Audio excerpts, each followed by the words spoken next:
USDT. Tether est le 7e acheteur de bons du Trésor américain devant le Canada et l'Allemagne. Avec plus de 145 milliards de dollars de capitalisation, l'USDT domine le marché des stablecoins. Pour garantir sa parité avec le dollar, Tether place ses réserves dans la dette américaine, au point de figurer parmi les principaux acheteurs mondiaux de bons du Trésor en 2024.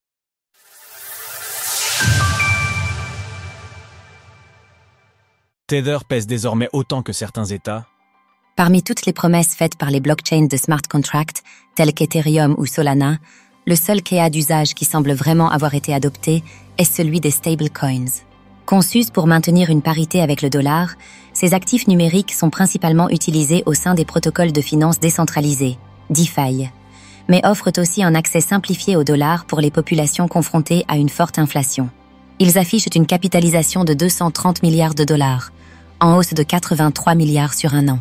Ils représentent désormais l'essentiel de l'activité sur les principales blockchains, au point de soulever des questions sur la neutralité et le maintien de la décentralisation de leur consensus de consensus. Tout savoir sur le stablecoin USDT de Tether. Sur le marché des stablecoins, c'est l'USDT émis par Tether qui se distingue, représentant à lui seul 62% de l'ensemble du secteur, avec une capitalisation proche de 145 milliards de dollars. Le rôle de Tether est d'assurer la parité entre le token USDT et le dollar. Pour cela, l'entreprise maintient en réserve d'importants volumes d'actifs libellés en dollars. Conserver du dollar en espèces n'étant pas une solution fiable, car reposant sur une banque commerciale, Tether place la majorité de ses fonds dans des obligations et bons du Trésor afin de ne dépendre que de l'État américain et de sa banque centrale, la Réserve fédérale, Fed.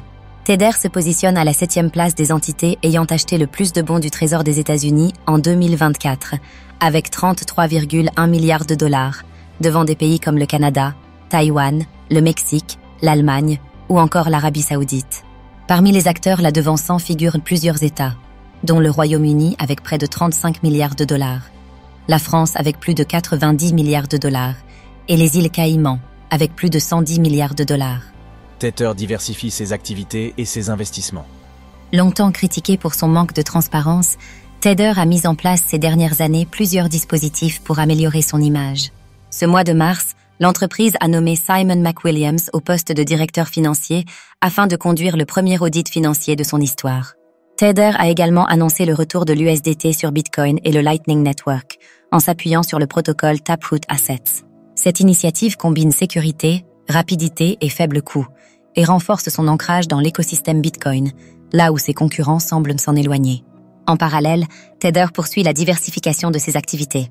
Elle a investi 47 millions d'euros dans le Juventus Football Club, envisagerait des prises de participation dans des sociétés de négoce de matières premières et a injecté 200 millions de dollars dans une entreprise spécialisée en neurotechnologie. Sources: Tether, Paolo Arduino.